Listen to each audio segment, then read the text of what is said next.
Hi friends, welcome back to my channel. আবার চলে এসেছি নতুন একটা ভিডিও নিয়ে, নতুন একটা রেসিপি নিয়ে। আজকের রেসিপি হলো নিরামিষ বাঁধাকপির তরকারি, যেটা আপনারা লুচি, রুটি কিংবা ভাতের সঙ্গে খেতে পারেন, যার স্বাদ অতুলনীয়। চলুন তাহলে দেখে নেওয়া যাক আজকের রেসিপিটা। এখানে আমি একটা বড় সাইজের বাঁধাকপি জিরি করে কেটে নিয়েছি। এখানে নিয়েছি দুটো আলু। আমরা যেভাবে আলু ভাজার জন্য আলু কাটি, সেভাবে ছোটো টুকরো করে কেটে নিয়েছি। প্রথমে আমি বাঁধাকপিগুলোকে অল্প একটু লবণ মাখিয়ে একটা সাইডে রেখে দেব, যাতে বাঁধাকপিগুলো একটু নরম হয়ে যায়। আপনারা চাইলে এটা করতে পারেন, নাও করতে পারেন।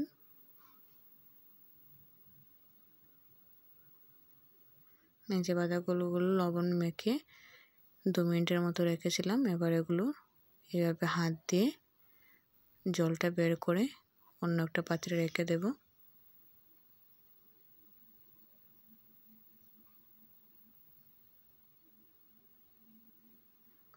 এখানে কড়াইয়ে আমি সরষের তেল গরম করে নিয়েছি। দিয়ে দেব পুরনে দিলাম 4-5টা শুকনো লঙ্কা, 2টো তেজপাতা এবং 5 ফোড়ন। ফোড়নটা ভালো করে ভেজে নেব। ফোড়ন থেকে সুন্দর একটা গন্ধ বেরিয়ে আসলে দিয়ে দেব আলুগুলো। আলুগুলো আপনারা চাইলে ডুমো ডুমো করে কেটে নিতে পারেন। এখানে আমি আলুগুলোকে একটু ছোটো ছোটো করে কেটে নিয়েছি।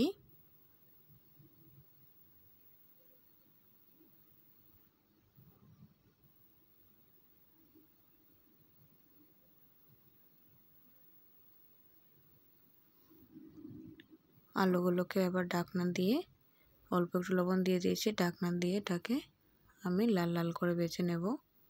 এই যে আলুগুলোকে আমি 2 থেকে 3 মিনিট লাল লাল করে ভেজে নিয়েছি। এবার এতে দিয়ে দেব মটরশুঁটি।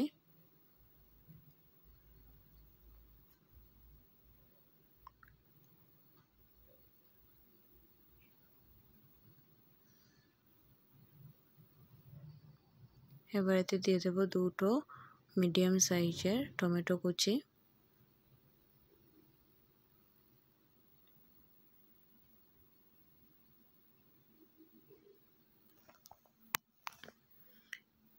এই বাঁধাকপির রেসিপিটা গরম ভাতের সঙ্গে খেতে খুবই অসাধারণ লাগে। এবার দিয়ে দিলাম জিরে গুঁড়ো, ধনে গুঁড়ো, দিয়ে দেব পরিমাণ মতো হলুদ, 5-6টা কাঁচা লঙ্কা দিয়ে দিলাম। এবার সবগুলোকে ভালো করে মিশিয়ে নেব।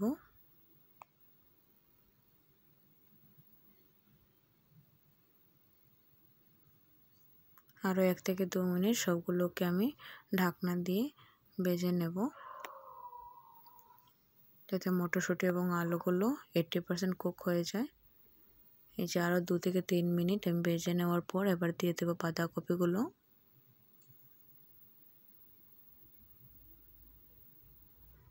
বাঁধাকপিগুলোকে দিয়ে আবারও ভালো করে মিশিয়ে নেব।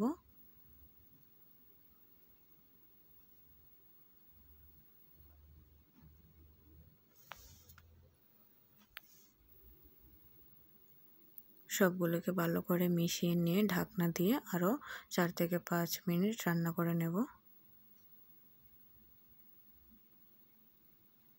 4 থেকে 5 মিনিট রান্না করে নিয়েছি। আমার বাঁধাকপি তরকারিটা রেডি হয়ে গিয়েছে। চলুন এবার নামিয়ে নেব।